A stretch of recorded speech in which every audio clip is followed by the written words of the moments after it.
ایسا نہیں کہ چلو ٹھیک ہے منصوبہ بناتے ہیں کچھ تمہارے یہ پاس کرتے ہیں دیوار، پھر اس کے بعد جب وقت آئے گا دیکھی جائے گی، میرا علاقہ تو ہے ہی بڑی دور، نہیں وہ زمین کے کونے پر ہے لیکن اس سے ضرورت محسوس کی۔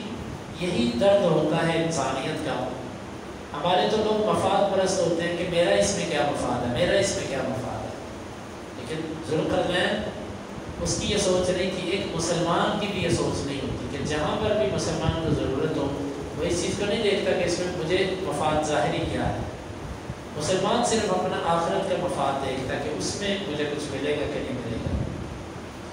اس نے کہا مجھے مال نہیں چاہیے، افرادی قوت کے ساتھ تم میری مدد کرو، اس کی مجھے ضرورت ہے، کیونکہ تم علاقے کے رہنے والے لوگ ہو۔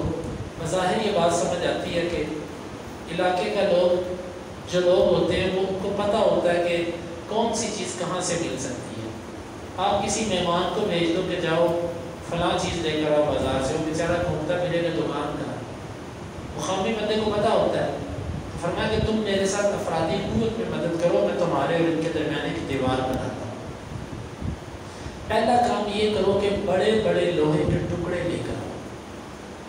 اب یہ سوال پیدا ہوتا ہے کہ اب تو کرینے اور دنیا کی کیا کیا ایجادات ہیں، اس وقت اتنے بڑے لوہے کے ٹکڑے کون لے کر آیا اور کس نے اٹھائے؟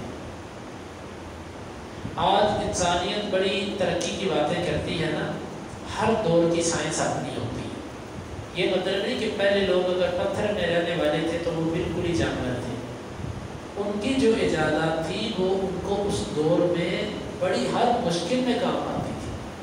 آج کے دور میں انسان نے نئی ایجادات کر لی۔ آپ دیکھیں یہ جو اہرام مصر ہے اس پر جو اتنے بڑے پتھر ہیں وہ تو کرین بھی نہیں اٹھا سکتی جلدی، تو یہ کیسے ایک دوسرے کے اوپر رکھے گئے؟ جرے ثقیل بھاری چیز کو کھینچنے کا جو ذریعہ ان کے پاس تھا، آلات جو ان کے پاس تھے، وہ اللہ ہی بہتر جانتا وہ کیا تھا۔ کیسے وہ لوہے لے کر آئے، چلے لوہے تو لے آئے، اگلی بات سنیں، وہ ایک دوسرے کے اوپر رکھتے ہیں، کیسے اٹھا کے اس کو ایک کے اوپر ایک، ایک کے اوپر ایک، کیسے وہ چادریں کھڑی ہیں اور کیسے وہ لوہے کی جو بڑے بڑے اینٹیں اور سلیبیں جو بنی تھیں وہ کیسے اٹھائی گئی۔ اور جب اتنی اونچی کی گئی کہ پہاڑ کے برابر ہو گئی، اور ابن کثیر رحمہ اللہ نے قول نقل کیا کہ پہاڑ کے برابر چوڑائی میں بھی اور جو لمبائی تھی اس میں بھی، پہاڑ کے برابر کر دیا دیوار کو بالکل۔ اب ذوالقرنین کہنے لگے کہ آگ جلاؤ۔ اب تو ہمیں سمجھ آتی ہے کہ دنیا کی گیس اور دنیا کا یہ جو ہے نا، یہ لوہے کو نہیں پگھلا سکتے، لوہے کو پگھلانے کے لیے بجلی استعمال ہوتی ہے۔ آخر وہ کون سی پہلی دنیا کی فرنس تھی اور اس میں کیا کس پاور کی جو ہے نا وہ اس میں آگ استعمال کی گئی کہ اس نے اس وقت تانبا اور ان سب چیزوں کو پگھلا کے رکھ دیا۔ اور وہ کیسے تیار ہوئی؟ وہ بڑے بڑے ملیں آج لگائی جاتی ہیں کروڑوں اربوں میں، وہ اچانک وہ سب چیزیں کیسے میسر آ گئی؟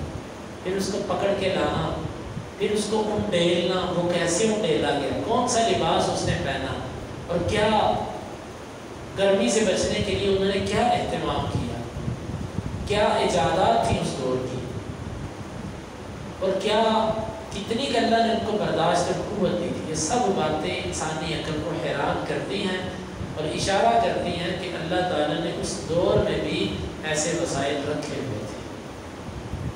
عجیب ہے، حتی اذا جعلہ نارا، یہاں تک کہ جب اس نے آگ ہی آگ کر دی تو پھر اس کے بعد اسے تانبا پگھلایا اور کہنے لگا میرے پاس پگھلا ہوا تانبا لے کر آؤ، میں اوپر چڑھ کے ایسے اس کے اوپر تانبا پھینکتا ہوں تاکہ یہ سیسا پلائی بیمار ہو جائے۔ وہ کیسے اس نے اٹھایا اور وہ کیسے گرمی کے ساتھ اتنا لوہا گرم کیسے پکڑ کے وہ ڈھیلتا رہا؟ یہ سب سوالات ہیں جو انسانی عقل کو حیران کرتے ہیں کہ یہ یقیناً ایک معجزہ تھا، معجزے کے بغیر ایسا ممکن نہیں۔ اور ساتھ جب بنا دی تو ساتھ ایک بات کہی کہ وہ اس پر چڑھنے کی طاقت نہیں رکھے، کیونکہ دیوار انہوں نے اس طریقے سے بنائی، ہموار دیوار تھی کہ کوئی اس پر ذریعہ نہیں تھا چڑھنے کا، اور اتنی اونچی تھی کہ وہ چڑھ ہی نہیں سکتے تھے، اور اللہ تعالیٰ کی مدد بھی تھی اس چیز میں کہ وہ نہ چڑھ سکے۔ وَمَا اسْتَطَاعُوا لَهُ نَقْبًا، اور نہ ہی وہ اس میں سوراخ کر سکیں گے۔ انسان سوراخ کرتا ہے اینٹ کے اندر، پتھر کی دیوار میں، لیکن لوہا ہی لوہا، اور لوہا بھی وہ جو پتہ نہیں کتنا موٹا لوہا ہوگا وہ، اور کیسے اس کے اوپر سیسا پھینکا گیا اور کیسے اس کو مضبوط کیا گیا، پھر اللہ تعالیٰ بھی نہ چاہے تو کیسے سوراخ ہو سکتا ہے اس دیوار میں؟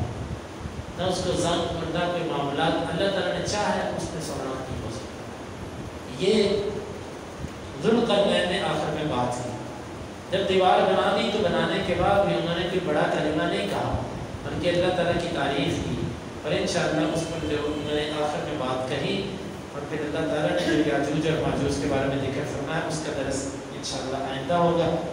اللہ تعالیٰ سے دعا ہے کہ اللہ تعالیٰ ہمیں کتاب و سنت کو سمجھنے کی اور عمل کی توفیق عطا فرمائے۔